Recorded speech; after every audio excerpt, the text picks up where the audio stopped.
नमस्कार। बिहारी शाला में आप सभी का स्वागत है। मैं आप लोग को बायोलॉजी पढ़ाऊँगा और सारे यूनिट्स हम लोग कवर करेंगे थॉरोली, ताकि एग्ज़ाम में कोई भी क्वेश्चन ऐसा ना हो जो छूट जाए। तो पहला यूनिट जो हम लोग शुरू करने जा रहे हैं वो होगा ह्यूमन हेल्थ एंड न्यूट्रिशन। अब लिविंग ऑर्गेनिज़म की बात करते हैं हम लोग कि लिविंग ऑर्गेनिज़म होते क्या हैं। तो लिविंग ऑर्गेनिज़म वो चीज़ होती है, कोई भी सेल, सिंगल सेल और मल्टीपल सेल जो साथ में मिलकर काम करती हो, और वो कुछ कैरेक्टरिस्टिक फीचर है जो वो कैरी करती हैं, जैसे कि रेस्पिरेशन, रिप्रोडक्शन, ग्रोथ, मेटाबॉलिज्म और होम्योस्टेसिस और रिस्पॉन्स टू एक्सटर्नल स्टिमुलाई। अगर कोई सेल और ग्रुप ऑफ सेल मिल के सारे फंक्शंस एग्जिबिट कर रहे हैं, उनमें सारे फंक्शंस हैं, तो हम लोग उनको लिविंग ऑर्गेनिज्म बोलते हैं। अब आइए बारी बारी समझते हैं इन सारे फंक्शंस को। तो living beings are defined by specific biological functions and processes that distinguish them from non living matter. अब रेस्पिरेशन क्या होता है? रेस्पिरेशन मतलब सांस लेना, सांस छोड़ना नहीं होता है। जो हम लोग सांस लेते हैं और सांस छोड़ते हैं, इसको ब्रीदिंग का पार्ट बोलते हैं। अंदर लेने को, सांस अंदर लेने को बोलते हैं इंस्पिरेशन, सांस बाहर छोड़ने को बोलते हैं एक्सपिरेशन। तो ये ब्रीदिंग का पार्ट होता है। रेस्पिरेशन और फंडामेंटल चीज़ है, ये सेलुलर लेवल की चीज़ है। सेल ऑक्सीजन ले रही है और ऑक्सीजन की मदद से न्यूट्रिशंस को प्रोसेस कर रही है और एनर्जी रिलीज़ कर रही है, इसको हम लोग रेस्पिरेशन बोलते हैं। सेकेंड जो कैरेक्टरिस्टिक शो करता है कोई भी लिविंग ऑर्गेनिज्म, वो होता है रिप्रोडक्शन का। रिप्रोडक्शन मतलब ability to give birth to offspring similar to themselves और टू कंटिन्यू द स्पीसीज, वो सिंपली रिप्रोडक्शन होता है। तीसरा होता है न्यूट्रिशन, जो कि ग्रोथ और डेली एनर्जी के लिए नेसेसरी होता है। चौथा होता है कि वो आसपास की एक्सटर्नल स्टिमुलाई को रिस्पॉन्ड कर रही है, जैसे कि आपको चोट लगती है तो उसके आपका रिस्पॉन्स आता है बॉडी का, आपकी यहाँ से ब्लीड हो रहा है, ब्लीड रुक रहा है, खून बंद हो रहा है, आपको दर्द महसूस हो रहा है, ये आपकी बॉडी के अंदर रिस्पॉन्सेस प्रोड्यूस हो रहे हैं, है ना। सेलुलर लेवल बात करें तो कोई हार्मफुल केमिकल सब्सटेंस जब किसी सेल या के इन्वायरमेंट में आता है तो सेल का रिएक्शन होता है, सेल उससे दूर की तरफ जाता है, और कोई न्यूट्रिशन सेल के पास आता है तो सेल उसके पास जाता है। ये सब एक्सटर्नल स्टिमुलाई के रिस्पॉन्स में सेल अलग अलग एक्शंस करता है। तो ये लिविंग ऑर्गेनिज्म की फीचर है। नॉन लिविंग में ऐसा कुछ नहीं होगा, ठीक है। इसको सेंसिटिविटी बोलते हैं। और फिर ability to respond to external stimuli. फिर उसके बाद आता है होम्योस्टेसिस। होम्योस्टेसिस मतलब एक सामान्य वातावरण बनाए रखता है अपने अंदर। जैसे कि तुम अगर ठंड में चले जाओगे तभी भी तुम्हारे बॉडी का टेम्परेचर तुम्हारा 37 डिग्री सेल्सियस के आसपास ही मेंटेन रहता है ना। तुम्हारा ब्लड प्रेशर एक नॉर्मल रेंज में रहता है, तुम्हारे बॉडी में शुगर एक नॉर्मल रेंज में रहता है। तो इस बॉडी के अंदर की केमिकल फंक्शंस और बॉडी का जो इंटरनल स्टेट है उसको एक नॉर्मल बैलेंस में रखना, उसको होम्योस्टेसिस बोलते हैं। फिर आता है एक्सक्रीशन। एक्सक्रीशन होता है कि जो भी तुमने बॉडी में न्यूट्रिशन लिया, जिसको तुम एब्जॉर्ब और प्रोसेस नहीं कर पाए, उसको तुम बाहर निकाल दिए बॉडी से, तो उसको एक्सक्रीशन बोलते हैं। उसके बाद आता है ट्रांसपोर्ट। ट्रांसपोर्ट मतलब होता है कि वो कोई भी न्यूट्रिशन है बॉडी के थ्रू, सेल्स के थ्रू जा रहा है, ट्रांसपोर्ट में आता है। तो यहाँ फिगर से देखो अच्छे समझा रखा है। ये देखो रेस्पिरेशन होता है, ऑक्सीजन लेता है, एनर्जी रिलीज़ करता है, ये सेलुलर लेवल की चीज़ है, मैं दोबारा बता रहा हूँ। रिप्रोडक्शन में सिमिलर ऑफ स्प्रिंग्स प्रोड्यूस करना रिप्रोडक्शन होता है। न्यूट्रिशन, ट्रांसपोर्ट, है ना। जैसे ब्लड सेल्स होती हैं वो ऑक्सीजन, जैसे आरबीसी होता है, ऑक्सीजन को लंग से लेके बाकी बॉडी में पहुंचाता है, तो ट्रांसपोर्ट का काम आता है। एक्सक्रीशन, होम्योस्टेसिस और सेंसिटिविटी मैंने बताया जैसे कि। अब ये जो अगला पॉइंट नोट करने के लिए है, that is human are homeotherms, मतलब वो वार्म ब्लडेड है। दो तरह के ऑर्गेनिजम्स होते हैं, एक वार्म ब्लडेड होते हैं, एक कोल्ड ब्लडेड होते हैं। तो ये warm blooded humans warm blooded होते हैं, मतलब कि वो अपना टेम्परेचर अलग अलग सराउंडिंग के हिसाब से वो मेंटेन करके रख सकते हैं, तो इसलिए ह्यूमंस को हम लोग वार्म ब्लडेड कहते हैं। अब हम लोग बात करते हैं अगला जो न्यूट्रिशन उसके बारे में। तो ऑर्गेनिज्म अपना भोजन कैसे प्राप्त कर रहे हैं, how do they obtain their food, उसके हिसाब से उनको अलग अलग उसमें क्लासीफाई करते हैं। मेनली जो दो ब्रॉड क्लासिफिकेशन होता है वो होता है ऑटोट्रॉपिक न्यूट्रिशन और हेटरोट्रॉपिक न्यूट्रिशन। ऑटोट्रॉपिक न्यूट्रिशन जैसे मैंने मार्क कर रखा है, ऑटो मीन्स होता है सेल्फ और ट्रॉपिक मतलब होता है फूड। मतलब खुद से अपना न्यूट्रिशन बनाते हैं, मतलब जो प्रोड्यूस करते हैं, प्रोड्यूसर्स होते हैं। इसमें मेनली दो तरह के आते हैं आपके, फोटो ऑटोट्रॉप्स और chemo autotrophs.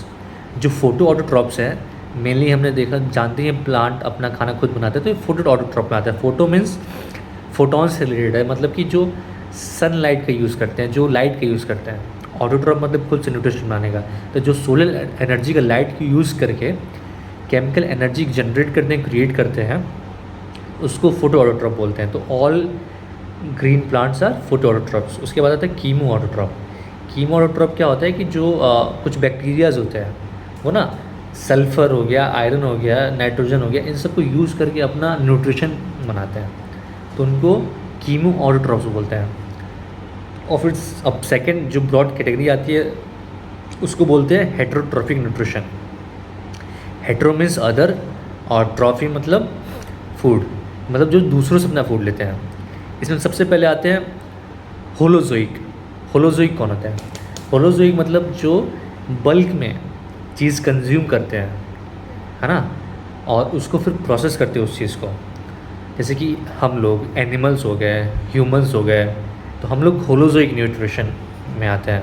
Organism date ingest मतलब खाना अंदर लेना, डाइजेस्ट मतलब उस अंदर लिए हुए खाने को पचाना, एब्जॉर्ब मतलब पचे हुए खाने को बॉडी में अंदर की तरह अंदर लेना, है ना, सेल के अंदर उस न्यूट्रिशन का पहुंचना है, उसको एब्जॉर्ब करते हैं। फिर एसिमुलेट फूड मतलब कि जो खाना जो एनर्जी यूज़ हुई बाकी एनर्जी को हम लोग स्टोर करके रखते हैं अलग अलग फॉर्म में, ग्लाइकोजन के फॉर्म में। हम लोग अब आगे बात करेंगे, अलग अलग ऑर्गेनिज्म अलग अलग फॉर्म में स्टोर करते हैं, एसिमुलेट करते हैं फूड, तो वो लोग हम लोग होलोजोइक होते हैं।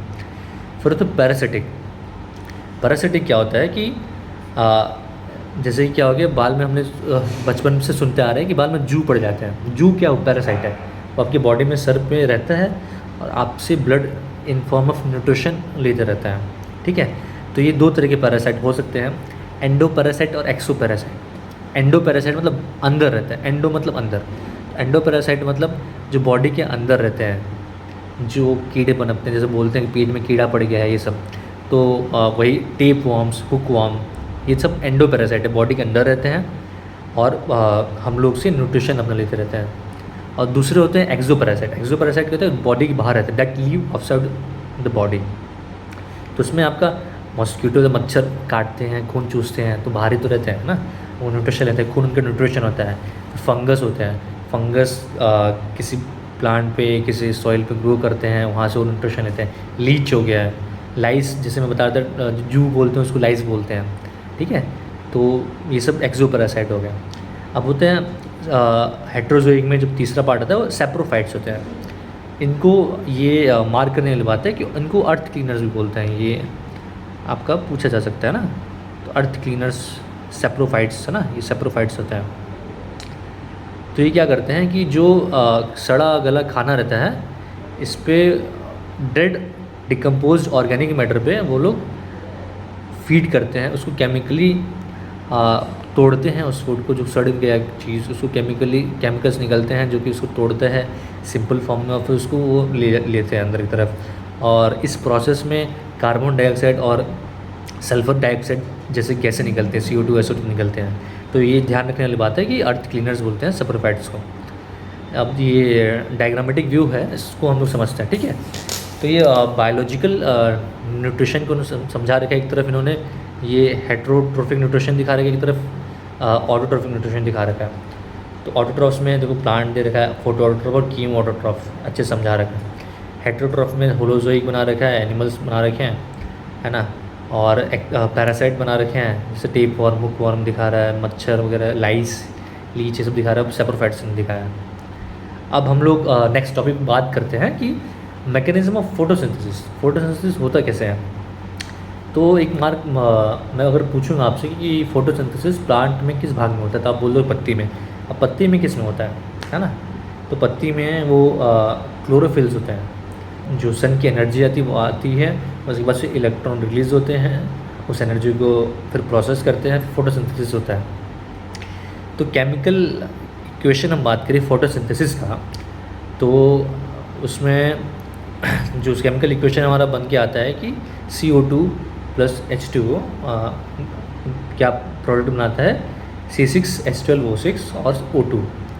ये अगर आप इस पूरे इक्वेशन को बैलेंस करें, केमिकली बैलेंस करें, तो ये एक्चुअली में होगा 6CO2, है ना। इसको मैं मार्क करके दिखाता हूँ।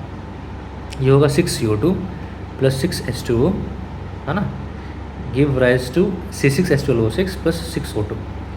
जो ये O2 आया है ना, जो ये O2 है, ये कहाँ से आता है? ये O2 आता है, ये जो वाटर में ऑक्सीजन है वहाँ से ये O2 आता है। ये कार्बन डाइऑक्साइड वाले ऑक्सीजन से नहीं आता है, ये पानी वाले से जो ऑक्सीजन एटम है वो आता है, जो कि O2 के फॉर्म में निकलते हैं। ये भी क्वेश्चन पूछता है ना।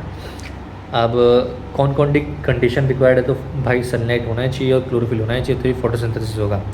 अब इसी की इफेक्ट की बात करते थे। देखो, जो मैं बता रहा था, oxygen release during photosynthesis is derived from water molecule, not carbon dioxide. अब प्लांट में क्या होता है? ट्रांसपोर्ट सिस्टम होता है। जो हम बात किए थे कि लिविंग ऑर्गेनिज्म में ट्रांसपोर्ट सिस्टम होता है। इसमें मेनली 2 तरह के ट्रांसपोर्ट सिस्टम होते हैं, एक जाइलम और फ्लोएम। जाइलम क्या करता है? पानी का ट्रांसपोर्ट करता है। और फ्लोएम क्या करता है? जो न्यूट्रिशन प्लांट में प्रोड्यूस होता है ना, जो फूड मैन्युफैक्चर होता है सुक्रोज और एनर्जी की फॉर्म में, वो प्लांट में करता है। तो एक यूनि डायरेक्शनल होता है। यूनि डायरेक्शनल मतलब एक तरफ चीज़ ले जाएगा, और दूसरा होता है बाई डायरेक्शनल और मल्टी डायरेक्शनल बोल सकते हैं। तो ये जाइलम है। जाइलम क्या करता है? मिट्टी से पानी एब्जॉर्ब करता है और उस पानी को ऊपर की तरफ ले जाता है ना। तो उस वो देखो सिंगल डायरेक्शन है, ऊपर की तरफ जा रहा है, तो वो यूनि डायरेक्शनल हो गया जाइलम। और किस प्रोसेस से ले जाता है? तो ऑस्मोसिस और कैपिलरी एक्शन में मार कर रखा है। तो इन प्रिंसिपल्स का यूज़ होता है पानी को ऊपर ले जाने में। ये फ्लोएम है। फ्लोएम मल्टी डायरेक्शनल होता है और बाई डायरेक्शनल बोल सकते हैं। तो ये क्या करता है? मान लो एक पत्ती में खाना बना, अब उस पत्ती से उस पेड़ की फ्रूट्स को भी खाना जाना है, उस पेड़ के जो रूट्स हैं, जो जड़ें हैं, उसमें भी न्यूट्रिशन पहुंचना है। खाना तो पत्ती में बन रहा है, लेकिन न्यूट्रिशन रूट्स को भी चाहिए, न्यूट्रिशन ऊपर की तरफ फल को और ब्रांचेस हैं उसको भी चाहिए। तो वो फ्लोएम काम करता है कि दोनों तरफ, चारों तरफ ले जाता है खाना। और जो एनर्जी किस फॉर्म में स्टोर की जाती है? तो एटीपी फॉर्म में स्टोर किया जाएगा। तो इसलिए एटीपी को क्या बोला जाता है? कि it is energy coin of the cell, है ना।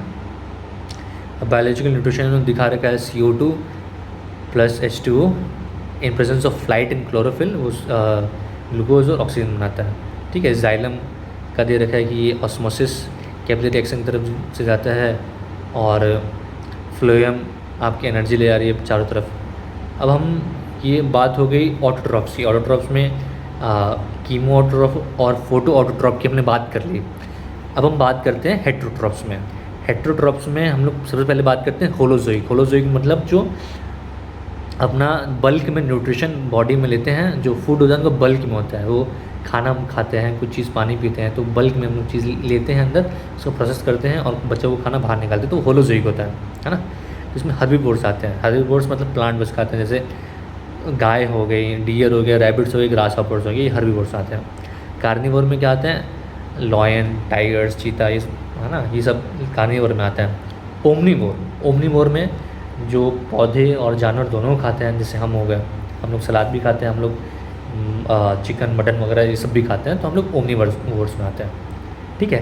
तो हमारे साथ साथ ह्यूमन साथ साथ क्या आते हैं? चिकन, मुर्गी भी होती है, कीड़े भी खाती है, चावल भी खाती है, तो ओमनीवोर हो गए।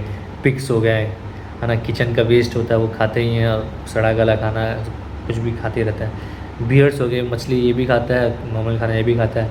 चींटियाँ हो गई, शक्कर भी खाती हैं और मरे हुए कीड़ों को खाती हैं। फिर आते हैं स्कैवेंजर्स, जो कि डेड एनिमल्स और कैरियन बोला जाता है, सड़े गले जो पशु पक्षी हैं उनको खाते हैं। तो इसमें वल्चर आते हैं, हाइना आते हैं और जैकल आते हैं। ये डायग्रामेटिक रिप्रेजेंटेशन है हर्बीवोर्स, कार्निवोर्स, ओमनीवोर्स और स्कैवेंजर्स का। तो ये आपको याद होना चाहिए। ठीक है। इसके बाद बात करते हैं हम लोग human nutrition and health fundamentals के। जो भी हम लोग फूड खाते हैं अंदर, तो क्या क्या स्टेप में वो बॉडी प्रोसेस करती है? तो मेनली 5 स्टेप होते हैं। पहला स्टेप होता है इंजेशन। हमने खाना अंदर लिया, अंदर लेने को मुंह में डाला, दांत से चबाया, फिर उस खाने को हमने गले से नीचे उतारा, ये इंजेशन आता है, इंजेशन का पार्ट है। उसके बाद डाइजेशन आता है। डाइजेशन हमारा जो खाना हमने अंदर लिया उसको वो कॉम्प्लेक्स खाना होता है, उसको सिंपलर फॉर्म्स, उसको छोटे छोटे टुकड़ों में तोड़ने का काम बॉडी के अंदर होता है। डाइजेशन हालांकि मुंह में ही शुरू हो जाता है। मुंह में जो हमारे सलाइवा है, सलाइवा में एक एंजाइम होता है, टाइलिन बोलते हैं उसको, है ना। तो वो कार्बोहाइड्रेट का डाइजेशन मुंह में ही शुरू कर देता है। ये भी क्वेश्चन पूछते हैं कि डाइजेशन कहाँ पे शुरू होता है, तो digestion starts in mouth itself only, है ना। वहाँ पे टाइलिन एंजाइम होता है, PTYLAIN, है ना। कार्बोहाइड्रेट को डाइजेस्ट करने का काम शुरू कर देता है। ठीक, उसके बाद होता है एब्जॉर्प्शन। अब वो जो complex food particles simpler form में टूटे हैं, उस सिंपलर फॉर्म को हम बॉडी हमारी लेती है, एब्जॉर्ब करती है, उससे न्यूट्रिशन लेती है। जहाँ जहाँ ज़रूरत होती है वहाँ पे एनर्जी खर्च होती है, और जो बाकी का न्यूट्रिशन है वो एनर्जी ग्लाइकोजन के फॉर्म में मसल्स में, लिवर में स्टोर होता है बॉडी में।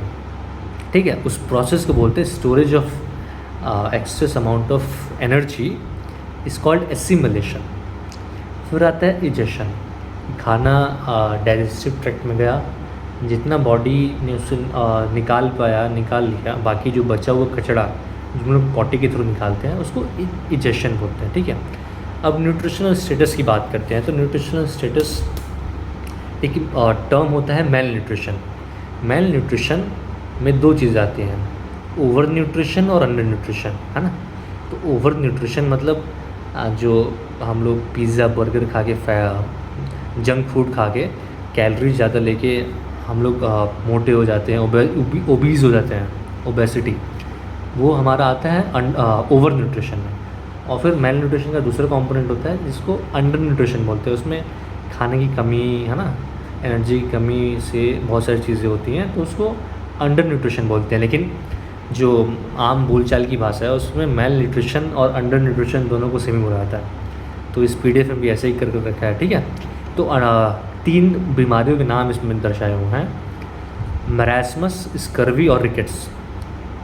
जो मरास्मस होता है वो 16 से 18 महीने से छोटे बच्चों में होता है, मतलब 1 साल, 6 महीने, 10 महीने, ऐसे बच्चों में देखने को मिलता है। इसमें टोटल एनर्जी की कमी होती है ना। और जो स्कर्वी होता है इसमें विटामिन C की कमी होती है। विटामिन C का काम क्या होता है कि हमारे जो ब्लीडिंग होगी, है ना, उसको रोकने का काम होता है। तो इसकी कमी से हमारे गम्स ब्लीड करने लगते हैं, जो मसूड़े हैं वहाँ से खून आने लगता है ना। चोट वोट लगती है तो वहाँ पे चकत्ते पड़ जाते हैं। तो ये सब स्कर्वी, इसको स्कर्वी बोलते हैं। जो maximum amount of vitamin C कहाँ पर, किस फल में होता है, नींबू, संतरे वंतरे में तो होता ही है, लेकिन जो मैक्सिमम अमाउंट है वो आपका आंवला में होता है, गूसबेरी बोलते हैं जिसको, है ना। बाकी ये जो रिकेट्स है, रिकेट्स में विटामिन D कमी होती है। विटामिन D के कारण जो बोन का मिनरलाइजेशन होता है, मिनरलाइजेशन वो प्रोसेस होता है जिसमें जो इमेच्योर बोन होती है, जो नाजुक शुरुआती बोन होती है, कमज़ोर बोन होती है, उस पर कैल्शियम की कवरिंग होती है, मिनरलाइजेशन होता है, कैल्शियम मिनरल होता है, उस पर चढ़ता है, उसको टफ बनाता है ना, वेट बियरिंग के काबिल बनाता है। तो मिनरलाइजेशन नहीं हो पाता है तो हड्डियाँ मुड़ जाती हैं। तो इसलिए जो रिकेट्स के बच्चे होते हैं उनमें पाँव ऐसे तिरछे तिरछे मुड़े मुड़े दिखते हैं, है ना। तो ये होता है। बाकी ये डायग्राम से इन्होंने देखो बना रखा है। रिकेट्स में देखो पाँव तिरछे कर रखे हैं, स्कर्वी में इन्होंने गम ब्लीडिंग दिखाने के लिए दांत बना रखे हैं, और मरास्मस में बच्चा पूरा ही पतला रहता है। बाकी जो एक बैलेंस डाइट कॉन्सेप्ट है, बैलेंस डाइट में आपको प्रोटीन, कार्बोहाइड्रेट, जो जो खाने में चीज़ें होती हैं सारे एक प्रॉपर रेशियो में आपको खाना होता है, दैट इज़ बैलेंस डाइट। तो अब हेल्थ की बात करते हैं। तो व्हाट इज़ हेल्थ? तो health is according to WHO definition, WHO means world health organization. तो हेल्थ क्या होता है? Health is not just merely an absence of disease, it is physical, mental and as well as social wellbeing. Physically सही होना चाहिए, mentally सही होना चाहिए, मानसिक रूप से होना चाहिए, और सोशली सामाजिक रूप से होना चाहिए। तो उसको हम लोग हेल्थ बोलते हैं। बस बीमारी रहित होना हेल्थ नहीं होता है।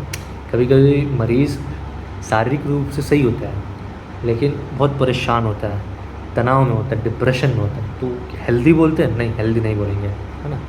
मरीज़ समाज से कटा हुआ होता है ना, या फिर समाज से उसको पीड़ा झेलनी पड़ रही होती है, आसपास के लोग उसको रोज़ गरिया रहे हैं, रोज़ कुछ ना कुछ हो रहा है जिससे वो उसका समाज से सामंजस्य बन नहीं पा रहा है। तो वैसे लोगों को भी हेल्दी नहीं बोलते हैं, क्योंकि हेल्दी होने के लिए तीनों चीज़ का होना चाहिए, फिज़िकल, मेंटल और सोशल। एक और चौथा कॉन्सेप्ट आ रही है, इमोशनल भी हम लोग ऐड करते हैं उसमें। तो physical, mental, social as well as emotional wellbeing, इसको हम हेल्थ बोलते हैं। अब बात करते हैं कौन कौन से जो न्यूट्रिएंट्स होते हैं उसको लेते हैं हम लोग ना। तो ब्रॉडली उनको 6 पार्ट्स में डिवाइड करते हैं। उसमें कार्बोहाइड्रेट, फैट्स, अमीनो एसिड्स जो इसमें दे रखा है ये प्रोटीन का ही पार्ट है। फूड प्रोटीन को फर्दर तोड़ेंगे तो वो अमीनो एसिड्स प्रोड्यूस करता है। तो प्रोटीन, विटामिन, मिनरल और वाटर, ठीक है। तो कार्बोहाइड्रेट कहाँ से मिलता है? सोर्स इस चार्ट में हमने दिखा रखा है कि कार्बोहाइड्रेट का सोर्स क्या है। तो ब्रेड, चावल, है ना, गेहूँ, अनाज जो है मेनली कार्बोहाइड्रेट का सोर्स है। तो फैट कहाँ से मिलता है? हाँ, तो फैट जितने भी तैलीय पदार्थ होते हैं वहाँ से मिलता है ना।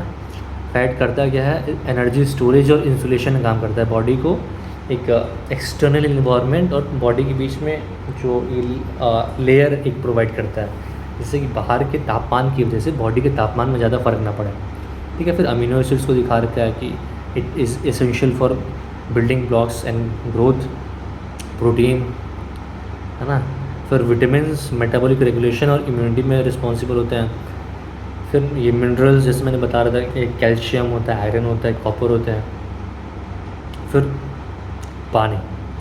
तो व्हाट आर कार्बोहाइड्रेट्स? तो carbohydrates are organic compound composed of carbon, hydrogen और ऑक्सीजन एटम। अभी ऑर्गेनिक कंपाउंड्स क्या होते हैं? और पहले तो ऑर्गेनिक कंपाउंड जो टर्म डिस्कवर किया गया था वो इसलिए डिस्कवर किया गया कि तो जो भी कंपाउंड्स हमको मिल रहे हैं जो किसी लिविंग बीइंग से, किसी भी लिविंग स्ट्रक्चर से हम लोग ने डिराइव किए हैं, उसको हम लोग ऑर्गेनिक कंपाउंड बोलते थे, वैसे नाम पड़ा था। तो फिर फर्दर डिफ़ाइन कर दिया गया कि ऐसे कंपाउंड जिनमें कार्बन और हाइड्रोजन एटम के बीच में बॉन्डिंग हो, वो भी कोवेलेंट बॉन्ड प्रेजेंट होता है, उसके साथ साथ बाकी जो एटम्स है ऑक्सीजन, नाइट्रोजन वगैरह ये सब होते हैं। तो ऐसे कंपाउंड्स को हम लोग ऑर्गेनिक कंपाउंड्स कहते हैं। उसमें कार्बन और हाइड्रोजन का कोवेलेंट बॉन्डिंग बहुत ज़रूरी है। अब केमिकल रेशियो बात करते हैं कार्बोहाइड्रेट में, तो जो मोस्टली सारे कार्बोहाइड्रेट हैं वो 1:2:1 का रेशियो फॉलो करते हैं। ये 1:2:1 कार्बन, हाइड्रोजन और ऑक्सीजन का ये रेशियो मोस्टली, नॉट ऑल, है ना, मोस्टली कार्बोहाइड्रेट्स में प्रेजेंट होता है। अब ये जो कार्बोहाइड्रेट है, हम जितना खाना खाते हैं उसमें जो एनर्जी प्रोवाइड होती है, तो उसमें कितना एनर्जी कितने एनर्जी की रिक्वायरमेंट कार्बोहाइड्रेट्स होती है वो आपका 60 to 70% होते हैं। कहीं के 50 to 70 दिया होता है, कहीं 60-65 दिया होता है। तो मोटा मोटी 50-60 आप याद रखो, ये 50 से 60-70 के बीच में आपका रिक्वायरमेंट होता है डेली एनर्जी का कार्बोहाइड्रेट के रूप में। उसके बाद कार्बोहाइड्रेट्स का और क्या काम होता है? एनर्जी प्रोवाइड करने के अलावा स्ट्रक्चरल यूज़ भी होता है उनका। जो सेलुलोज होता है, cellulose is a carbohydrate used by plant for structure. वो प्लांट की वॉल में, प्लांट सेल मेम्ब्रेन होता है, फिर सेल वॉल होता है, सेल वॉल का कंपोनेंट होता है, वो स्ट्रक्चरल इंटीग्रिटी प्रोवाइड करता है प्लांट सेल को। क्लासिफिकेशन होते हैं कार्बोहाइड्रेट्स के, कुछ मोनोसेक्राइड्स होते हैं, सिंपल जो कार्बोहाइड्रेट के जो यूनिट है ना, उसको मोनोसेक्राइड बोलते हैं। फिर 2 मोनोसेक्राइड से मिलकर डाइसेक्राइड बनते हैं। फिर कई सारे यूनिट से मिलकर पॉलीसेक्राइड बनते हैं, है ना। तो अब मोनोसेक्राइड्स के एग्जांपल इसमें दे रखे हैं कि यह मोनोसेक्राइड सिंपल शुगर्स बोल रखा है। इस पर 2 मेनली इन्होंने एग्जांपल दे रखे हैं, ग्लूकोज और फ्रक्टोज। ग्लूकोज मोनोसेक्राइड होता है, फ्रक्टोज मोनोसेक्राइड होता है। जो नंबर ऑफ कार्बन एटम होते हैं ग्लूकोज में 6 होते हैं। देखो G और 6 एक ही जैसा दिख रहा है ना। तो ग्लूकोज में 6 कार्बन एटम होते हैं, ये आपको याद रखना है, ठीक है। उसके बाद जो डाइसेक्राइड होता है, जैसे सुक्रोज, इसमें एग्जांपल है, एक सुक्रोज डाइसेक्राइड होता है, तो ग्लूकोज और फ्रक्टोज से मिलके बनता है। फिर लैक्टोज मिल्क में जो पाया जाता है वो ग्लूकोज और गैलेक्टोज से मिलके बनता है, दोनों 6 से कार्बन कंपाउंड होता है। फिर मेल्टोज जो कि ग्रेन्स में पाया जाता है, ये ग्लूकोज और ग्लूकोज से मिलके बना होता है ना। अब पॉलीसेक्राइड्स की बात करें, पॉलीसेक्राइड्स में जो नाम दे रखा है स्टार्च, जो स्टार्च होता है वो मेनली प्लांट्स में वो सोर्स ऑफ न्यूट्रिशन प्रोवाइड करता है। पोटैटो में, राइस में आपको स्टार्च मिल जाएगा। जहाँ मैंने बताया था कि जो डाइजेशन होता है वो मुंह में सलाइवा से ही शुरू होता है, तो यही सलाइवरी एंजाइम का नाम दे रखा है टाइलिन, सलाइवरी एमाइलेज बोलते हैं इसको। तो ये स्टार्च को मुंह में ही तोड़ना शुरू कर देता है, ठीक। फिर दूसरा होता है सेलुलोज। सेलुलोज में बताया था कि प्लांट की सेल वॉल को बनाता है, ठीक है। और जो ह्यूमंस होते हैं वो सेलुलोज को डाइजेस्ट नहीं कर पाते हैं, लेकिन कुत्ता और कुछ जानवर और होते हैं जैसे गाय पत्ती होती खाती रहती है, तो ये लोग डाइजेस्ट कर जाते हैं सेलुलोज को। हम लोग की जो गट होती है, जो हमारा डाइजेस्टिव सिस्टम होता है, उसमें सेलुलोज नहीं पचता है। फिर जो कॉम्प्लेक्स, जो तीसरा कॉम्प्लेक्स पॉलीसेकेराइड की बात करते हैं वो होता है ग्लाइकोजन, है ना। ये स्टोरेज फ्यूल का काम करता है, जो कि लिवर और मसल्स में हमारे स्टोर होता है, ठीक है। फिर होता है एक कॉम्प्लेक्स कार्बोहाइड्रेट है काइटिन, ये एक्सोस्केलेटन बनाता है। जो इंसेक्ट में जो कुछ कीड़े होते हैं बाहर से बहुत हार्ड लगते हैं ना, सख्त होते हैं, तो वो एक्सोस्केलेटन काइटिन का बना होता है। और फंगस की वॉल में भी काइटिन होता है, ठीक है। अब आर्टिफिशियल स्वीटनर्स की हम लोग बात करते हैं, जो कॉम्प्लेक्स कार्बोहाइड्रेट है। कुछ लोग को, है ना, डायबिटीज़ वगैरह होता है, तो वो लोग ग्लूकोज अवॉइड करते हैं। मतलब जो ऐसे कार्बोहाइड्रेट्स अवॉइड किया जाता है जिसमें ग्लूकोज होता है। तो स्वाद लाने के लिए कुछ स्वीटनर्स होते हैं जो कि कैलोरी तो प्रोवाइड नहीं करते हैं, लेकिन मीठा स्वाद ज़रूर प्रोवाइड करते हैं। तो इसमें जो सैक्रिन है, इसका सबसे पहले आविष्कार हुआ था, है ना। फिर बाद में बहुत नुकसान पता चला कि इनके नुकसान भी होते हैं, उसको बंद कर दिया गया। अस्पार्टेम है ना, टॉक्सिक है, और गर्म करने पे वो जहरीले पदार्थ बनाते हैं, तो उसको भी यूज़ नहीं करते हैं। स्टेविया एक अभी मिला है ना, तो ये नेचुरल और सेफ़ होता है, तो इसको मेनली यूज़ किया जाता है। अब इसमें जो मैं बता रहा था कि मोनोसेक्राइड्स आपके 3 कार्बन आइटम में शुरू होते हैं, तो 3 कार्बन आइटम वाले को ट्राइओस बोलते हैं, 4 कार्बन आइटम वाले को टेट्रोस बोलते हैं, 5 कार्बन आइटम है राइबोज हमारे बॉडी में प्रेजेंट होता है। तो राइबोज 2 तरह के होते हैं। राइबोज होता है एक डीऑक्सी राइबोज होता है, तो राइबोज आपका आरएनए में काम आता है, डीऑक्सी राइबोज आपका डीएनए में काम आता है। फिर हेक्सोज में ग्लूकोज, फ्रक्टोज, गैलेक्टोज ये सब देख चुके हैं। अब ये नोट करने वाली बात है, pentose and hexose are considered the most active and biologically significant form of simple sugars. मैंने अभी बताया कि ये ribose is found in RNA and deoxy ribose is found in DNA. अब जो ग्लूकोज है, ग्लूकोज के बहुत सारे और नाम हैं, क्योंकि मेन सोर्स ऑफ एनर्जी हमारे बॉडी में यही होता है, और ब्लड में भी ग्लूकोज प्रेजेंट होता है, इसलिए इसको ब्लड शुगर बोलते हैं। शुगर ऑफ लाइफ बोला जाता है ग्लूकोज को। फ्रक्टोज का दूसरा नाम क्या है, ये सब चीज़ें पूछी जा सकती हैं, ठीक है। तो स्वीटेस्ट नेचुरल शुगर होता है फ्रक्टोज, है ना, और हनी में, फ्रूट्स में पाया जाता है। गैलेक्टोज कहाँ होता है, मिल्क में होता है। ग्लूकोज का क्या क्या नाम हो गया, ये ब्लड शुगर नाम हो गया, शुगर ऑफ लाइफ नाम हो गया, ग्रेप शुगर भी बोलते हैं, ठीक है, और करंट कॉइन ऑफ एनर्जी बोलते हैं ग्लूकोज को। अब ब्लड शुगर रेगुलेशन की बात करते हैं, तो हमारे बॉडी में जो ब्लड शुगर है उसको रेगुलेट कैसे करता है, तो जो इंसुलिन, कई सारे हार्मोन होते हैं, इंसुलिन होता है, ग्लूकागॉन होता है, ये सब ब्लड शुगर को रेगुलेट करता है। जो मेनली मोटा मोटा नाम याद रखना है वो इंसुलिन होता है।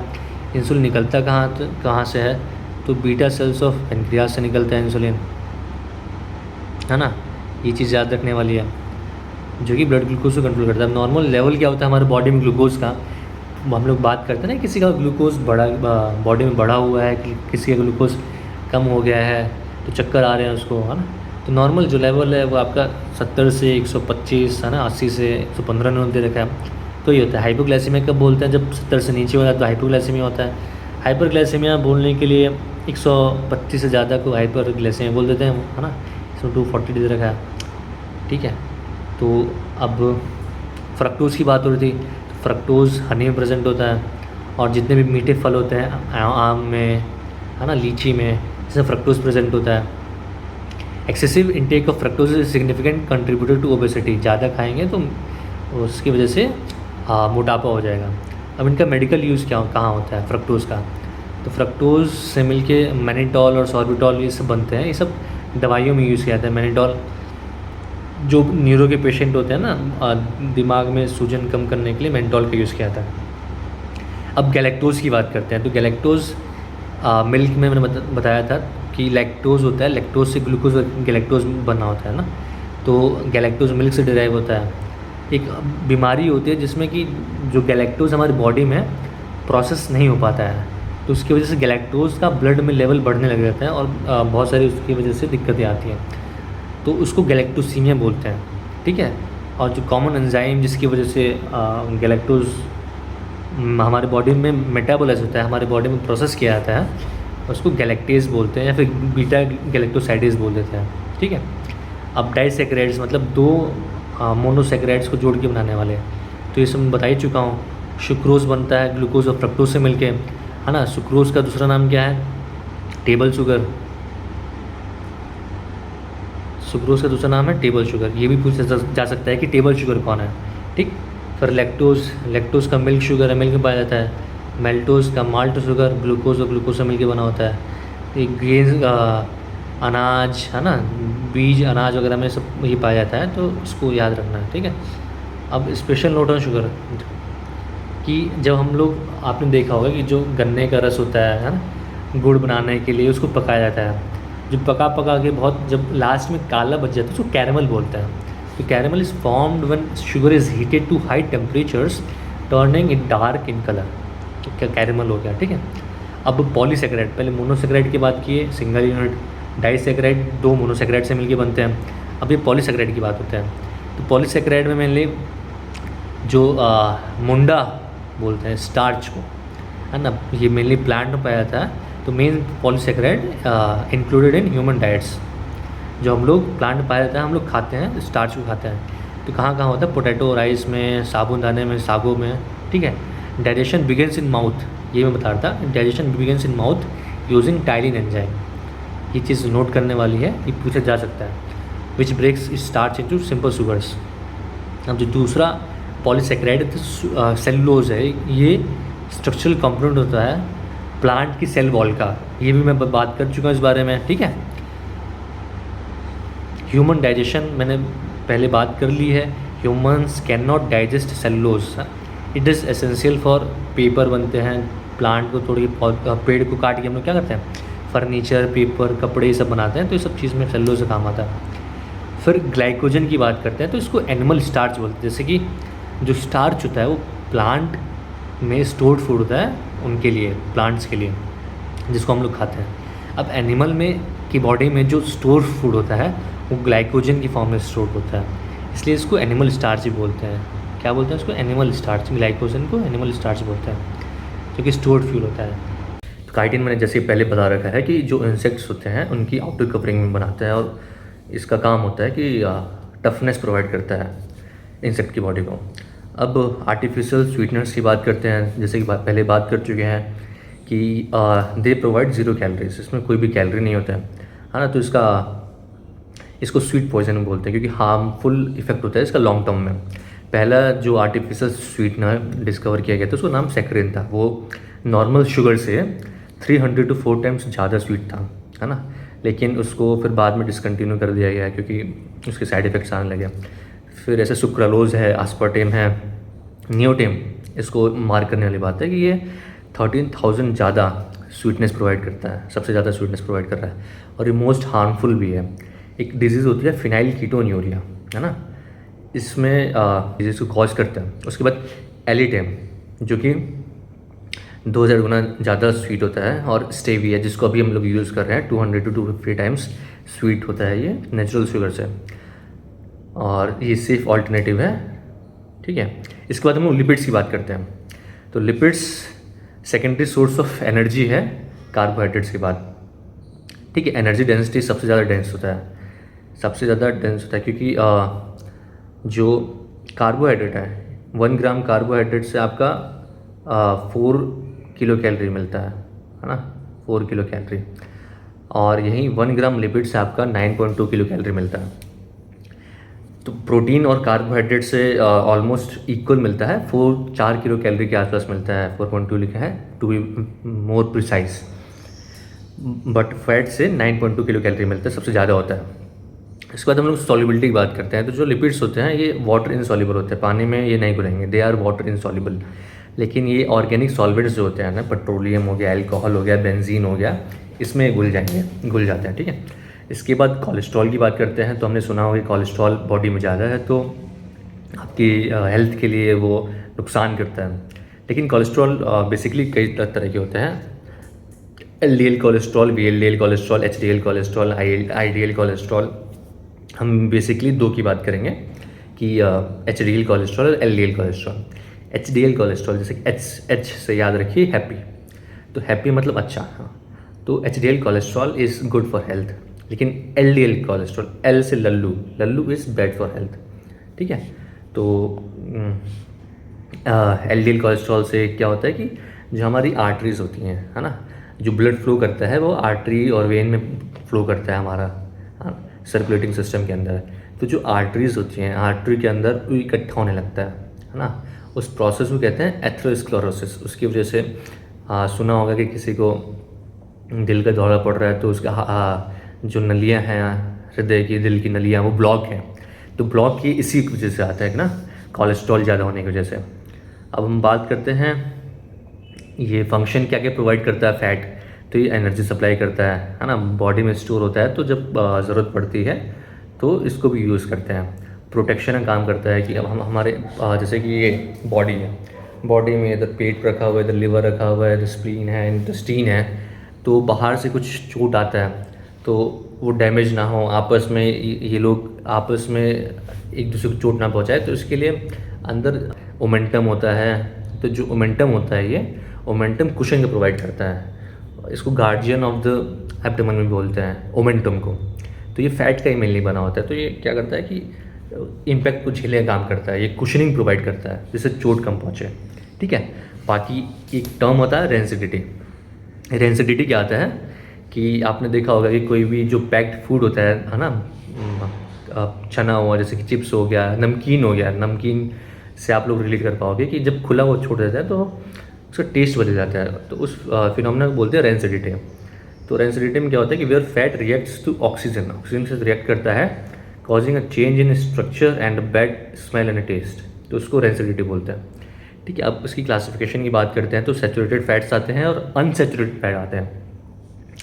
सैचुरेटेड फैट का मतलब क्या होता है कि जो एक कार्बन कार्बन की जो बॉन्डिंग है, ये ना सिंगल बॉन्डिंग है, जैसे मैंने दिखा रखा है इसमें कि ये सिंगल बॉन्ड है, ये सैचुरेटेड फैट होता है। सैचुरेटेड क्यों बोलते हैं, हमने केमिस्ट्री में पढ़ा होगा कि सैचुरेटेड सॉल्यूशन होता है वो सॉल्यूशन जिसमें आप जैसे चीनी का सॉल्यूशन बना रहे हो, चीनी डाल गए पानी में, डाल रहे हो, घोल रहे हो, घुल जा रहा है, और चीनी डाला घुल गया, टाइम आएगा कि चीनी घुलना बंद हो जाएगा, तो उसको सैचुरेटेड सॉल्यूशन बोलेंगे कि उसमें अब और चीज़ नहीं डाल सकते हैं।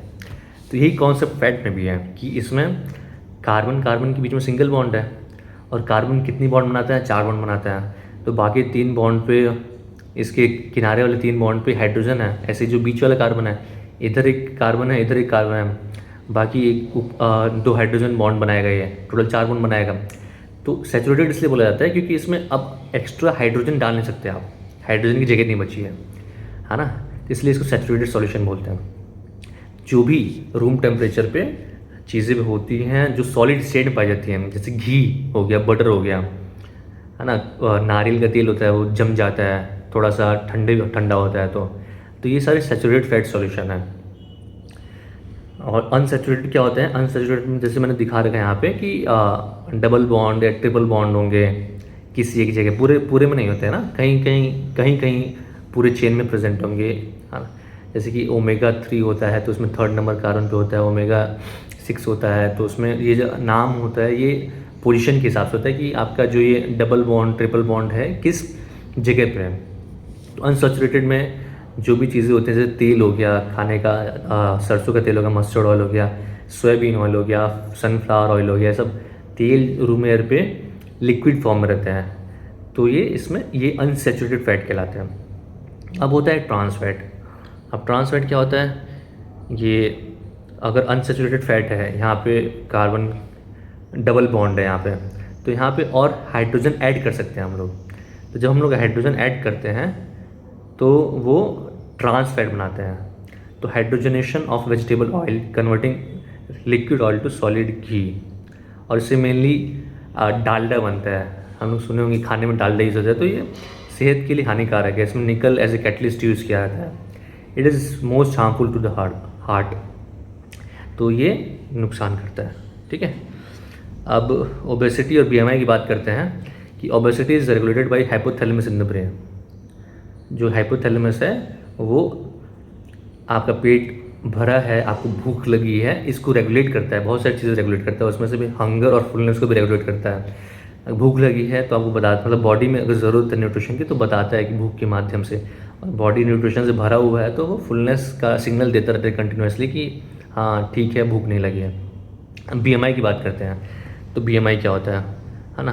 बीएमआई एक छोटा इंडेक्स से मापने का कि आप मोटे हो पतले हो, है ना? वो नापता कैसे है कि वेट इन केजी,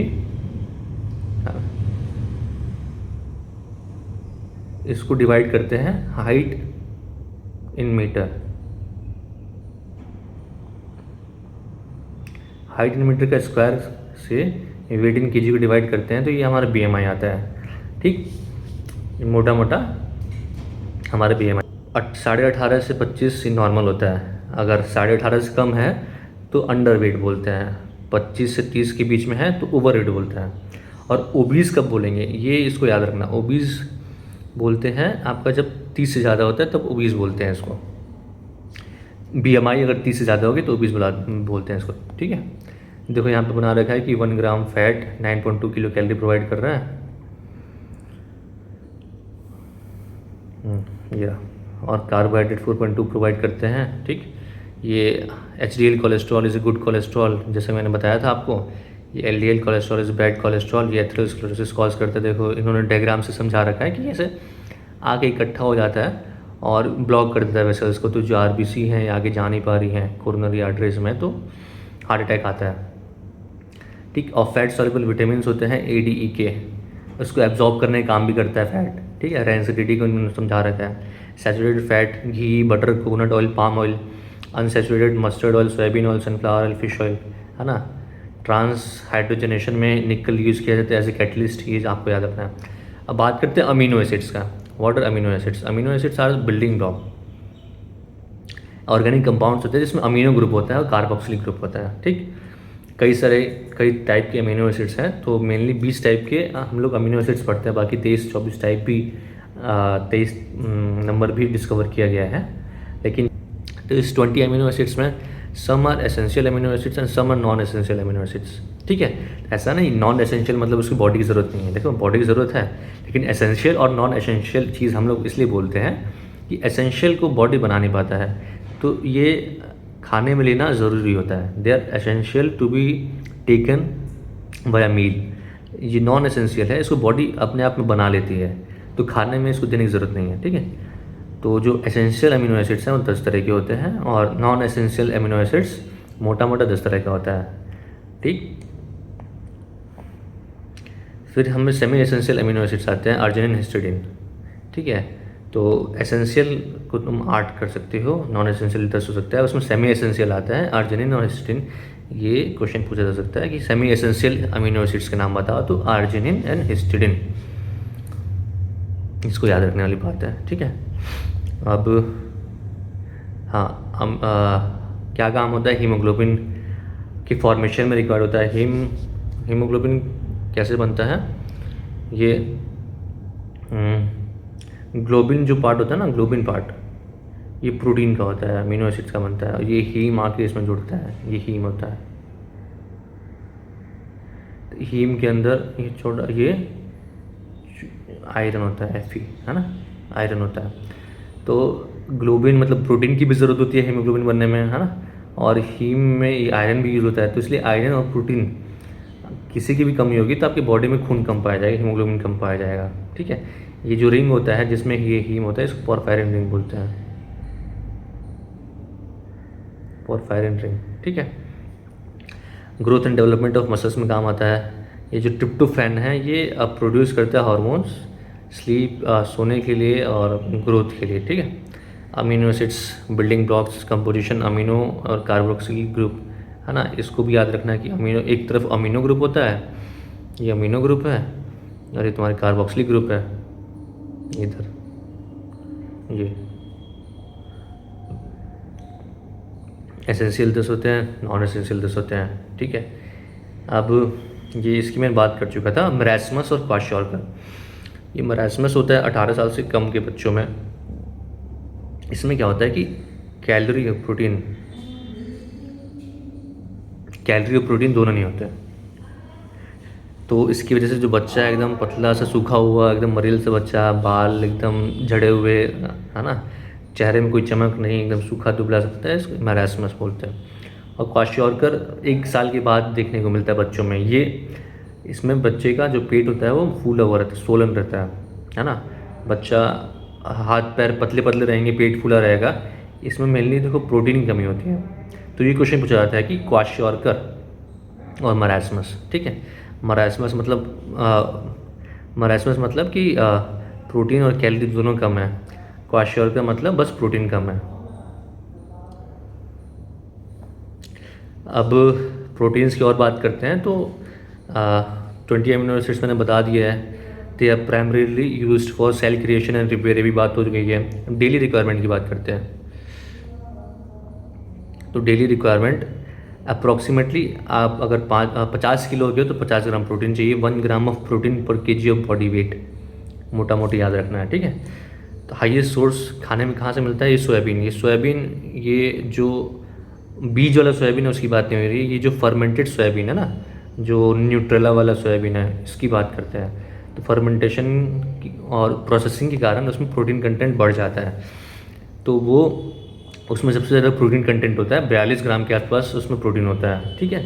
उसके बाद पीनट्स में अच्छा खासा प्रोटीन होता है, पीनट्स में 30 ग्राम प्रोटीन होता है। दाल में 20 से 25 ग्राम प्रोटीन होता है। नॉनवेज में आप चिकन वगैरह खाते हो तो उसमें 27 से 30 ग्राम प्रोटीन होता है। तो ये प्रोटीन के रिच सोर्सेज है, इसलिए बोलते हैं दाल पियो, है ना, मूंगफली खाओ, सोयाबीन खाओ, मांस मछली खाओ। जैसे एक अंडे में तुम्हारा, है ना, एक अंडे में 6 ग्राम प्रोटीन होता है।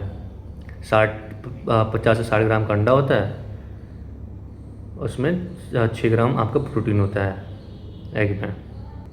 तो एग में जो कौन सा प्रोटीन सबसे ज़्यादा पाया जाता है? तो एल्बुमिन होता है। Albumin found in egg whites.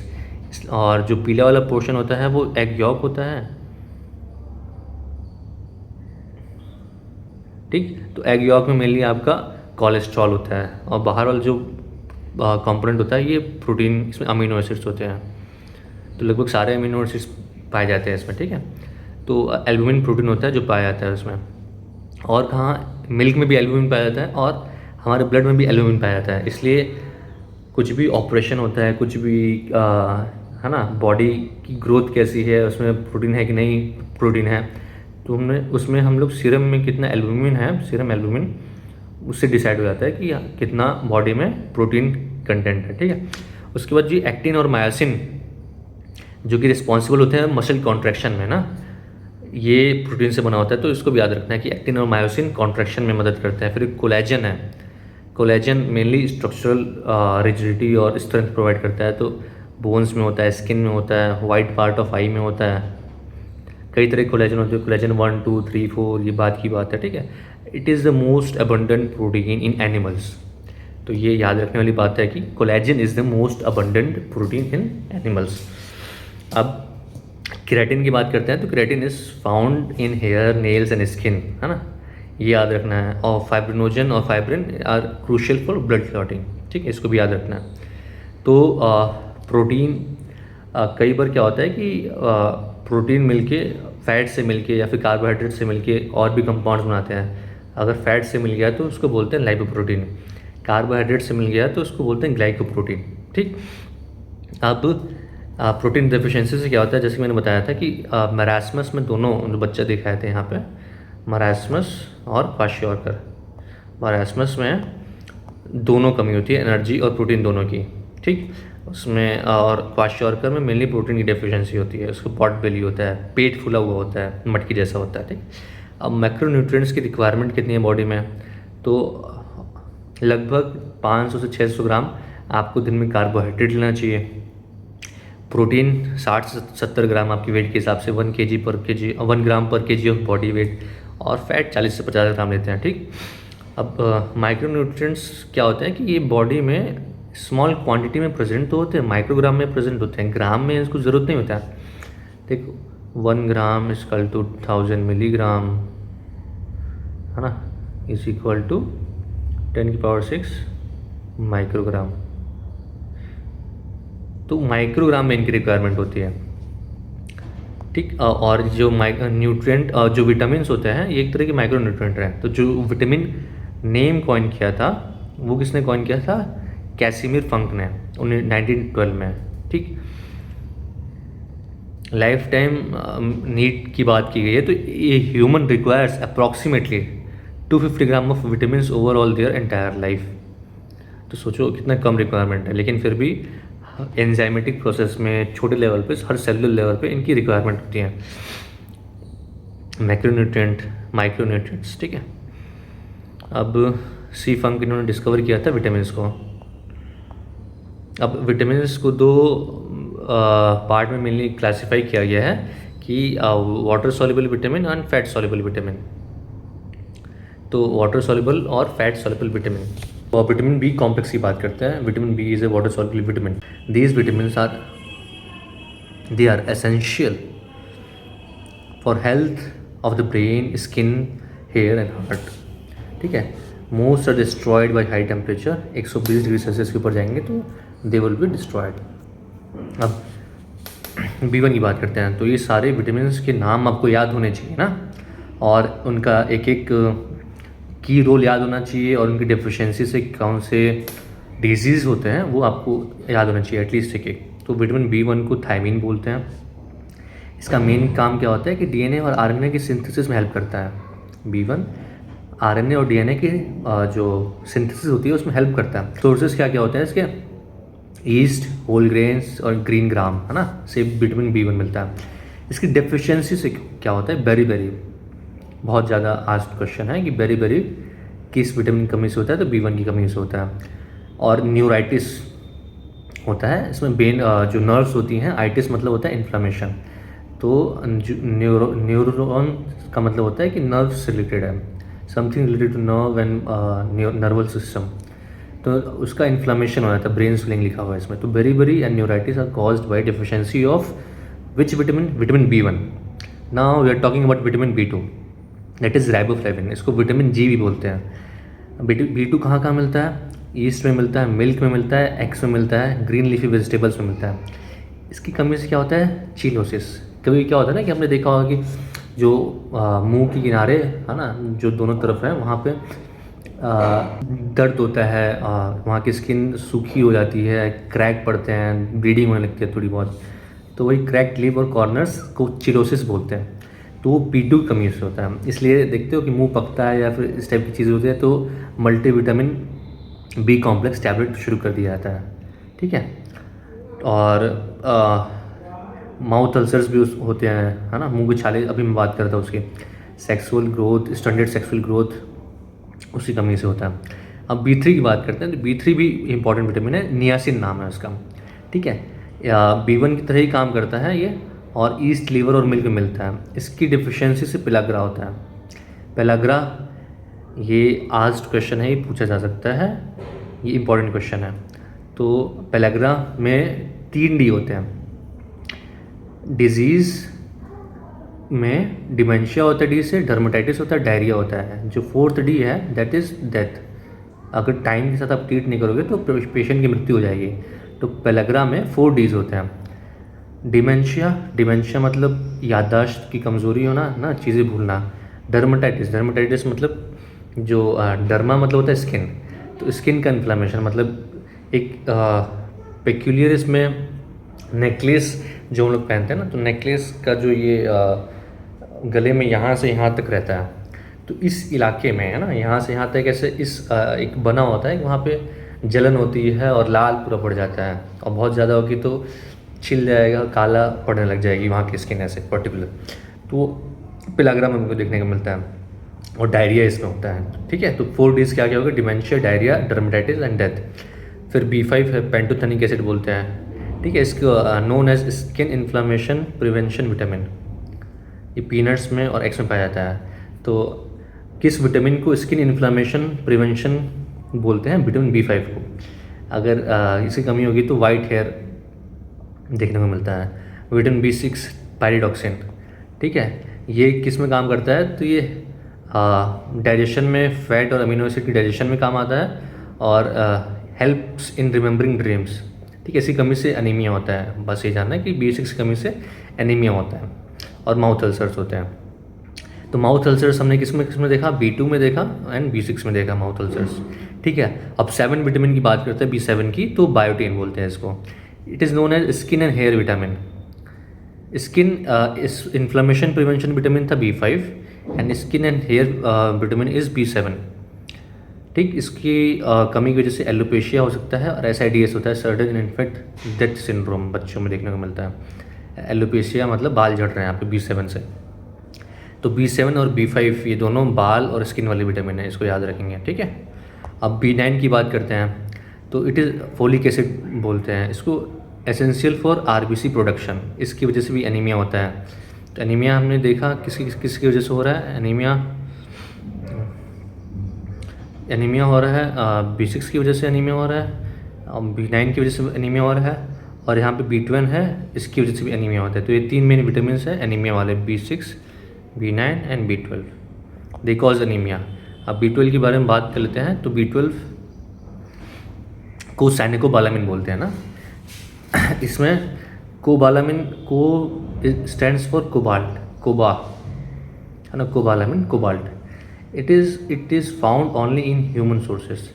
ये किसी पेड़ पौधे में नहीं मिलता है, इसलिए विटामिन B की कमी होती है। तो हमेशा बोलते हैं कि आप मांस मछली खाओ। मांस मछली के अलावा एक जगह और मिल जाता है, कर्ड में, दही में जो बैक्टीरिया होते हैं ना, वो दूध को प्रोसेस करके दही बनाते हैं। तो उस प्रोसेस में विटामिन B12 भी बनता है।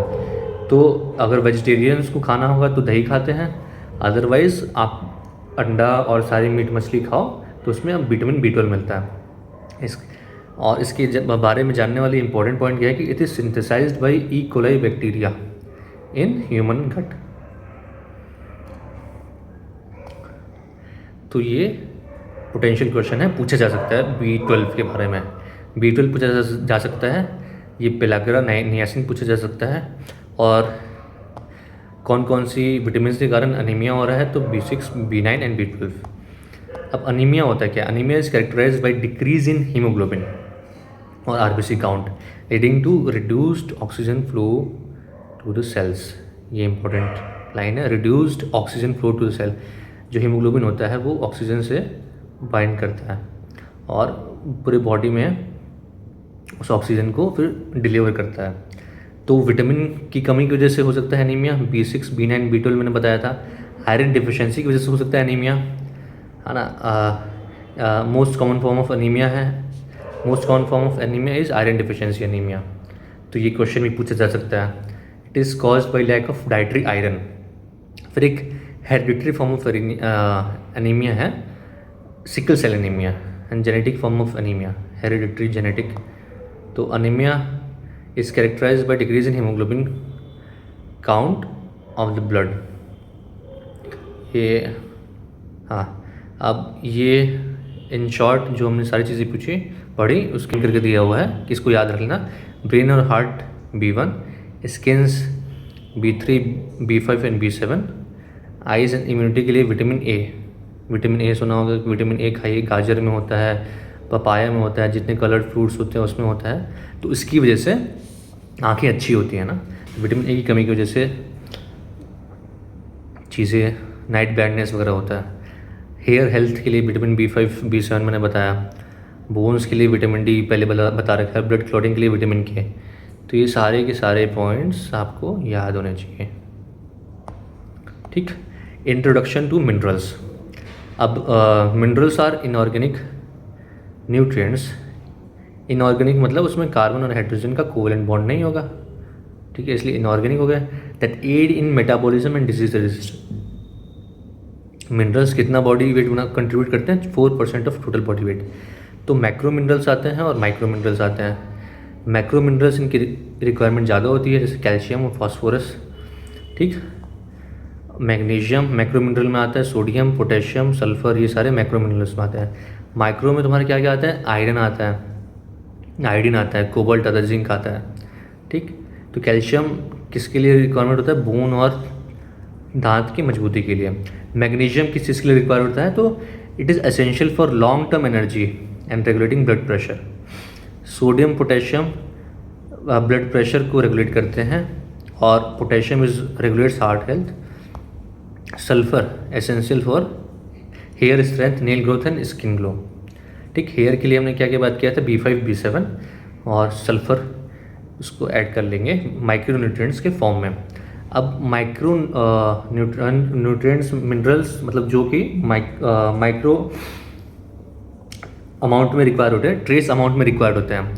तो तुम्हारा आयरन हो गया, है ना, 75% इज फाउंड इन ब्लड। तो मेनली आयरन तुम्हारे बॉडी में कहाँ कहाँ पाया जाता है? आरबीसीज के अंदर होते हैं और बाकी बचा कुचा लिवर में स्टोर होता है। आयोडीन थायराइड के फंक्शन को रेगुलेट करता है। तो आयोडीन की डिफिशिएंसी की वजह से आपका गॉइटर होता है, हाइपोथायराइडिज्म होता है ना, थायराइड कमी गॉइटर होता है आयोडीन की डिफिशिएंसी से। तो ये चीज़ पूछी जा सकती है, ठीक। उसके बाद आता है कोबाल्ट मैंने बताया था कि cobalt is a component of vitamin B12। Cobalt is a component of vitamin B12। ज़्यादा होने से क्या हो सकता है कि पॉलीसाइथीमिया में क्या होता है कि आरबीसीज का नंबर बहुत बढ़ जाता है। इसकी वजह से खून गाढ़ा हो जाता है ना, थिक ब्लड। और खून गाढ़ा होगा तो धीरे धीरे फ्लो करेगा तो बहुत जगह जमने के उसके चांसेस बढ़ जाएंगे, है ना। ये सारी चीज़ें दिक्कतें देखने को मिलती है। तो ऐसे पेशेंट टाइम पे अपना ब्लड डोनेट कराते रहते हैं ताकि उनमें नंबर आरबीसी का कम होता जाए। फिर जिंक की बात करते हैं। तो zinc is required for wound healing and bone growth. तो ये याद रखेंगे, zinc is required for wound healing. तो आयोडीन याद ही रखना आपको कि गॉइटर कॉज करता है, थायराइड के फंक्शन में रिक्वायर्ड होता है। Cobalt is a component of vitamin B12 और vitamin B12 is synthesised in gut of human. तो हमारी बॉडी में बन जाता है ना, बैक्टीरिया से। Fluorine is necessary for tooth enamel and bone strength. Fluorosis एक डिजीज़ होता है, इसमें ज़्यादा फ्लोरीन होने की वजह से होता है। इसलिए जो टूथपेस्ट होते हैं उसमें हम लोग फ्लोराइड का कंटेंट देखते हैं। अगर फ्लोराइड का कंटेंट ज़्यादा है तो ऐसे टूथपेस्ट को हम लोग यूज़ नहीं करते हैं।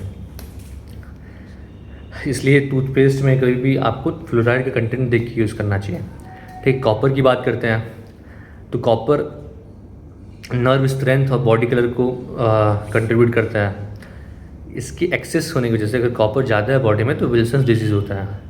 तो ये भी याद करने वाली चीज़ है कि कॉपर की ज़्यादा होने की वजह से ये विल्सन्स डिजीज़ कॉज करता है, ठीक।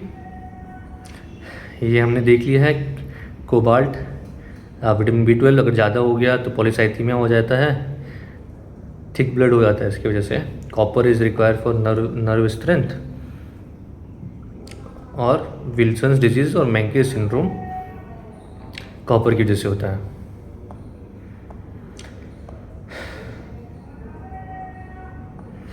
अब मैक्रोन्यूट्रिएंट की बात करते हैं तो उन्होंने टेबल बना रखा है बढ़िया सा एक, ठीक।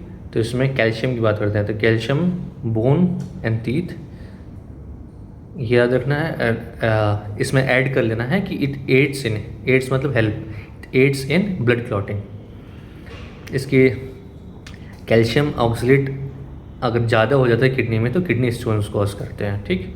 फॉस्फोरस की बात करते हैं तो it is required for digestion of fat and carbohydrate. Magnesium की बात करते हैं तो it regulates blood pressure and provides pregnant woman with long term energy, ठीक। सोडियम ब्लड प्रेशर रेगुलेट में मदद करता है। और जब हम लोग गर्मी में जाते हैं तो पसीना निकलता है तो उसमें भी सोडियम एक्सक्रीट होता है। Potassium heart, sulphur hair skin, ठीक। उसके सल्फर में डिफेक्ट होगा तो एल्बिनिज्म होता है। एल्बिनिज्म मतलब कि आपकी जो नॉर्मल पिगमेंटेशन है बॉडी की वो नहीं रहेगी, तो आपकी बॉडी में सफ़ेदी आने लगेगी। ट्रेस एलिमेंट हो गया आयरन, आरबीसी में होता है, डिफिशियंसी से इसके अनीमिया होता है, ठीक, और ज़्यादा होने की वजह से सिडरोसिस होता है।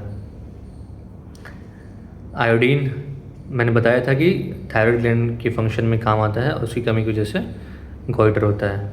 कोबाल्ट, कोबाल्ट बताया था कि it is a component of cobalamin, है ना, कोबालामिन विटामिन B12, एक्सेस होने की वजह से पॉलीसाइथीमिया होता है। जिंक में बताया था एंजाइम एक्टिविटी। फ्लोराइड टूथ, है ना, फ्लोरोसिस कॉज करता है अगर ज़्यादा हो गया तो। एक पानी में भी पाया जाता है, इसलिए खारा पानी जो होता है उसमें फ्लोराइड का लेवल चेक कराना चाहिए। कॉपर विल्सन्स डिजीज़ और मेंकेस सिंड्रोम, ये याद रख लेंगे, है ना, विल्सन्स और मेंकेस, कॉपर, ये पूछा जा सकता है। अब न्यूक्लिक एसिड की बात करते हैं। तो न्यूक्लिक एसिड्स क्या होते हैं, तो जो कि डीएनए और आरएनए बनाने में हेल्प करते हैं। तो इसकी पहली discovery first identified by Frederick Miescher, ना, nucleic acid first identified by Frederick Miescher, ठीक। इनके कंपोनेंट्स होते हैं डीएनए और आरएनए मेनली, ठीक। अब डीएनए में कौन कौन से पाए जाते हैं, तो 3 जो होते हैं, एडेनिन, गुआनिन और साइटोसिन, ये 3 दोनों में कॉमन होते हैं। डीएनए में आपका थाइमिन होता है और आरएनए में यूरेसिल होता है। तो जिसमें देखो आर आ रहा है वो आरएनए में होगा, ठीक, ऐसे याद रखना है। तो जो यूरेसिल में आर आता है तो ये आरएनए में प्रेजेंट होता है, और थाइमिन में आर नहीं है तो डीएनए में प्रेजेंट होता है। ये डबल ट्रिपल हेलिक्स इसका स्ट्रक्चर होता है, अगर पूछा जाए तो ट्रिपल हेलिकल स्ट्रक्चर होता है, ट्रिपल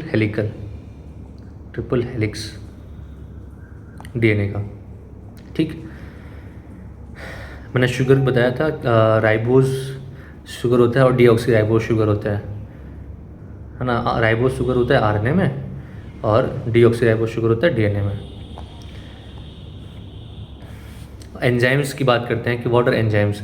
तो enzymes are biological catalyst. Catalyst क्या होते हैं, कैटलिस्ट रिएक्शन की स्पीड को बढ़ाते हैं, है ना, रिएक्शन की स्पीड बढ़ाते हैं, लेकिन रिएक्शन में इन्वॉल्व नहीं होते, कंज्यूम नहीं होते, ना प्रोड्यूस होते हैं। तो enzyme are biological catalyst, mainly proteins के बने होते हैं और इसमें बाकी मिनरल्स भी होते हैं, ठीक। Function to facilitate changes in biomolecules without being consumed in the reaction, ठीक, without being consumed in the reaction. तो एंजाइम इनहिबिटर्स हमारे बॉडी में पाए जाते हैं, ठीक है, जो कि रिएक्शन को स्लो करते हैं। तो एंजाइम्स के देखो नाम दिए रखे, जाइमेज, एज लगा है तो एंजाइम है, ठीक। Convert glucose into ethyl alcohol, invertase, glucose को फ्रक्टोज में कन्वर्ट करता है, इन्वर्टेज। लाइसोजाइम, ये माइक्रो ऑर्गेनिज्म को, बैक्टीरिया को मारने में काम आता है। तो हमारे स्वेट में, टीयर्स में, सलाइवा में, जहाँ जहाँ एक्सटर्नल इन्वायरमेंट से हमारी बॉडी एक्सपोज होगी, है ना, बाहर स्किन पे, तो स्किन में पसीना निकलता है तो स्वेट में हो गया, मुंह के अंदर कुछ आता है तो सलाइवा में हो गया, है ना, टीयर्स में हो गया, और पेट के अंदर कुछ चीज़ें आ जाए तो स्मॉल इंटेस्टीन में भी ये प्रोड्यूस होता है लाइसोजाइम। अब आखिरी में बात करते हैं कि वाटर, द एसेंशियल सॉल्वेंट। तो water makes up 60 to 70% of total human body weight, ठीक है। इसका डिस्ट्रीब्यूशन क्या होता है, तो 55% body water is found inside the cell and 45 is located outside the cell. Cell के अंदर है और या फिर सेल के ये बाहर है। तो सेल के अंदर होता है तो इंटरसेलुलर, है ना, और सेल के बाहर होता है तो एक्स्ट्रा सेलुलर। वाटर की कमी की वजह से डिहाइड्रेशन होता है ना। 5% लॉस होगा तो थर्स्ट होगा, ज़्यादा 10% लॉस हो जाएगा तो सीवियर डिहाइड्रेशन होगा, 20% पानी सूख गया तो फिर आप ऊपर चले जाएंगे। अब डाइटरी फाइबर और रफेज का काम आता है, कभी बहुत ही एसेंशियल काम होता है। तो जो डाइटरी फाइबर होते हैं, बोलते हैं कि फाइबर ज़्यादा खाओ पेट सही रहेगा। तो fibre are not used for energy production. Fibre are obtained from whole grain, fruits and vegetables. They are not digested by human body but they are essential for health. क्यों? क्योंकि डाइजेशन में काम आता है। Fibre increases volume in stomach. आप खाना खाओगे उसमें फाइबर नहीं रहेगा तो वॉल्यूम पता नहीं चलेगा पेट को, तो पेट कहेगा और खाते जाओ तो ओवर ईटिंग हो जाएगी, मेल न्यूट्रिशन होगा। तो मैंने मेल न्यूट्रिशन में कौन सा वाला, ओवर न्यूट्रिशन। इसलिए बल्क प्रोवाइड करता था कि पेट को लगे कि हाँ पेट में कुछ है, भरा हुआ है, हमने खाना पर्याप्त खा लिया। तो making you feel full and preventing over eating. दूसरा गट हेल्थ। फाइबर होता है तो जो गट में हमारे बैक्टीरियाज होते हैं, माइक्रोफ्लोरा होता है, गट फ्लोरा होता है, gut flora. Gut flora, flora stands for पेड़ पौधा जानवर ना, बैक्टीरिया के लिए बोला गया। गट मतलब पेट, तो गट फ्लोरा। तो गट फ्लोरा का हमारी हेल्थ में बहुत इंपॉर्टेंट है, बहुत बहुत ज़्यादा इंपॉर्टेंट है। इसलिए कोई एंटीबायोटिक खाते हैं तो देखते हैं 4-5 दिन खाया कोई दवाई तो पेट झड़ने लग गया ना, पेट डायरिया होने लग गया। क्यों? क्योंकि गट फ्लोरा ख़राब हो गया है। तो गट फ्लोरा को बढ़ाने के लिए, ग्रोथ के लिए उनके फाइबर बहुत ज़रूरी होता है। इसी कॉन्सेप्ट पे बेस्ड है प्रीबायोटिक और प्रोबायोटिक्स। प्रोबायोटिक क्या होता है कि जो प्रॉपर जो बेनिफिशियल बैक्टीरियाज होते हैं उसको हम लोग देते हैं खाने में, ठीक है। लाइफ बेनिफिशियल बैक्टीरिया उसको प्रोबायोटिक कहते हैं। कर्ड में होता है, दही में, योगर्ट में, इडली में, इडली बोले तो जितने फर्मेंटेड फूड्स है ना, फर्मेंटेड फूड्स में सारे में आपका प्रोबायोटिक प्रेजेंट होता है। It improves digestion and immunity. Prebiotic क्या होता है? प्रीबायोटिक होता है कि वो चीज़ है जिस पे वो बैक्टीरिया ग्रो कर सके। प्रोबायोटिक मतलब वो बैक्टीरिया को ही हम लोग दे दे रहे हैं खाने के लिए आपके फूड में। और प्रीबायोटिक क्या होता है कि वो हम लोग प्रोवाइड करते हैं, सबस्ट्रेट प्रोवाइड करते हैं जिस बैक्टीरिया आगे खाना खाए और बैक्टीरिया बढ़े, बैक्टीरिया ग्रो हो। Food rich in fibre and specific carbohydrate. तो जितने भी पत्ते वाले चीज़ें हैं है ना, इस सब चीज़ में अच्छा बैक्टीरिया होता है। गट हेल्थ और इंटेस्टाइन के लिए इंपॉर्टेंट होता है। लाइव प्रोबायोटिक मतलब आपका लाइव बैक्टीरिया, प्रीबायोटिक मतलब फाइबर्स जो कि बैक्टीरिया खाएंगे है ना, act as fuel for good bacteria. Milk की बात करते हैं लास्ट में। तो milk is considered a complete source of food. क्यों? क्योंकि इसमें सब चीज़ होता है। इसमें पानी होता है, vitamin B complex, A D E K सारे विटामिन होता है। क्या चीज़ इसमें नहीं होता है? विटामिन सी और आयरन नहीं होता है। तो ये इंपॉर्टेंट क्वेश्चन पूछ सकते हैं कि क्या क्या चीज़ें मिल्क में एब्सेंट होती हैं। तो विटामिन सी मिल्क में नहीं होता है और आयरन नहीं होता है, ठीक है। बॉइलिंग पॉइंट दे रखा है। कौन से प्रोटीन पाए जाते हैं मिल्क में? तो कैसीन और एल्बुमिन, ये भी क्वेश्चन पूछा जा सकता है। कैसीन और albumin are protein, primary proteins found in milk. Yellow tint of milk और ghee is cause by carotene, है ना। Distinct aroma of pure ghee comes from diacetyl. तो ये हमने पूरी बात कर ली ह्यूमन हेल्थ एंड न्यूट्रिशन के बारे में, ठीक। और इसके बाहर तो क्वेश्चन नहीं आएगा, सारी चीज़ें उसमें कवर कर दी गई हैं। और ठीक है, अगला बात करेंगे हम उसके अगले वीडियो में।